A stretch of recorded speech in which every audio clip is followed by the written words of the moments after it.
Assalamualaikum warahmatullahi wabarakatuh. Alhamdulillah wa syukrulillah.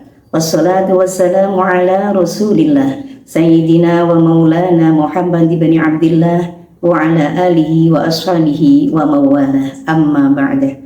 Hadratal muhtaramin, para alim, para ulama yang selalu kita ikuti mauidul sanahnya, sahabat-sahabat pimpinan perempuan bangsa Jawa Tengah yang saya hormati, beserta sahabat-sahabat perempuan bangsa di mana saja berada.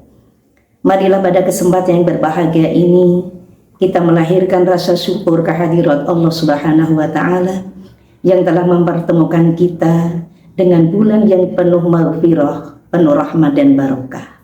Semoga ibadah kita dalam bulan Ramadan tahun ini benar-benar bisa mengangkat derajat kita di sisi Allah Subhanahu wa Ta'ala sebagai hamba yang paling mulia, yaitu golongan orang-orang muttaqin. Amin Allahumma amin. Salat wa salaman tetap kita aturkan kepada beliau Nabi Agung Muhammad sallallahu alaihi wasallam yang kita jadikan uswah hasanah. Sahabat-sahabat perempuan bangsa yang berbahagia, saya di sini akan menyampaikan tema tentang healing yang sesungguhnya menemukan ketenangan dalam sujud. Sahabat-sahabat perempuan saya yang berbahagia, ketika beban kerja menumpuk, kita merasa perlu healing. Ketika hati ini patah dan rapuh, kita bilang butuh healing. Bahkan di media sosial, healing ini digambarkan dengan jalan-jalan ke gunung, jalan-jalan ke pantai, bahkan menyesap kopi di kafe-kafe, sampai belanja barang-barang mewah. Kita menganggap dengan berpindah tempat akan bisa menyembuhkan hati. Namun, mari kita jujur pada diri sendiri. Setelah selesai liburan, kita kembali ke rumah. Rasa penat, lelah, bahkan payah kembali menyapa. Kenapa? Karena kita hanya bisa melarikan diri, tidak menyumbangkan hati. Titik terendah adalah titik tertinggi. Sahabat-sahabat perempuan bangsa yang berbahagia, di saat dunia menuntut kita untuk selalu tegak, selalu kuat, bahkan selalu di atas, justru Islam mengajarkan tempat sembuh yang terbaik adalah ketika berada di bawah. Ketenangan tidak ditemukan di puncak-puncak gunung atau di pantai, namun ketenangan ditemukan dalam sujud. Kenapa dalam sujud? Karena di dalam sujud, satu adalah posisi terdekat antara hamba dan Khaliknya, sebagaimana sabda Rasulullah SAW. Saat yang paling dekat antara hamba dan Khaliknya adalah saat ia sujud. Disinilah kita tidak perlu pura-pura kuat. Yang kedua, di dalam sujud kita melepaskan beban. Karena saat sujud kita meletakkan pusat logika dan ego kita, yaitu kepala, sejajar dengan tanah. Kita merasa kecil, Allah yang maha besar. Disinilah beban mental yang kita pikul seakan luruh ke bumi. Yang ketiga, sujud adalah tempat mengadu, bukan penghakiman. Mungkin manusia di sekeliling kita bosan mendengar keluhan-keluhan kita, bahkan menghakimi kelemahan kita.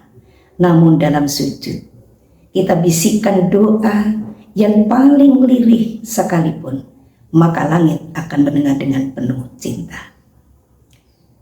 Sahabat-sahabat bangsa yang berbahagia, mari kita jadikan sholat adalah sebagai ruang pemulihan. Mulai dari sekarang, mari kita rubah cara pandang kita tentang ibadah.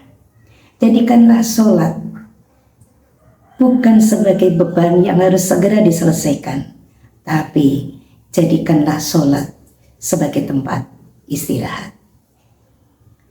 Ketenangan yang didapatkan atau yang dilahirkan dari sujud tidak akan lepas saat kita berdiri, bahkan meresap jiwa, bahkan menjadikan kita lebih tangguh dalam menghadapi kenyataan hidup, dan bisa mewarnai cara baru, cara kita memandang hidup. Sejatinya sahabat-sahabat, Allah Subhanahu wa Ta'ala telah menawarkan obat kegelisahan yang sejati, sebagaimana firman-Nya di dalam surat Ar-Ra'd ayat 28. A'udzu billahi minasy syaithanir rajim. Alladzina amanu wa tatma'innu qulubuhum bi dzikrillah. Ala bi dzikrillahi tatma'innul qulub. Yaitu orang-orang yang beriman, yang hatinya tentram dengan zikir kepada Allah. Ingatlah, hanya dengan zikir kepada Allah hati menjadi tenang. Dalam ayat ini menegaskan bahwa ketenangan tidak ditemukan pada keriuhan, tapi ketenangan ada pada ketekanan. Tidak ada saat yang paling dekat antara hamba dan Khaliknya kecuali dalam sujud. Sahabat-sahabat perempuan bangsa yang berbahagia, sebagai penutup, ingat satu hal. Tadi yang melangkah di tempat-tempat wisata mungkin bisa menghibur mata, tetapi dahi yang menyentuh sajadah bisa menyembuhkan jiwa. Mari kita jadikan healing yang sesungguhnya tidak di tempat-tempat yang jauh, tapi di tempat yang paling dekat, yaitu saat sujud-sujud panjang kita di hadapan Sang Pencipta, Allah Azza wa Jalla. Demikianlah yang dapat saya sampaikan, semoga bermanfaat dan mendapatkan ridho dari Allah yang Maha Rahman. Mohon maaf atas segala kekhilafan dan kekurangan. Terima kasih atas segala perhatiannya. Al-Afu minkum, ihdinas siratal mustaqim, amin. Wallahumma fiq ila aqwamit thoriq. Wassalamualaikum warahmatullahi wabarakatuh.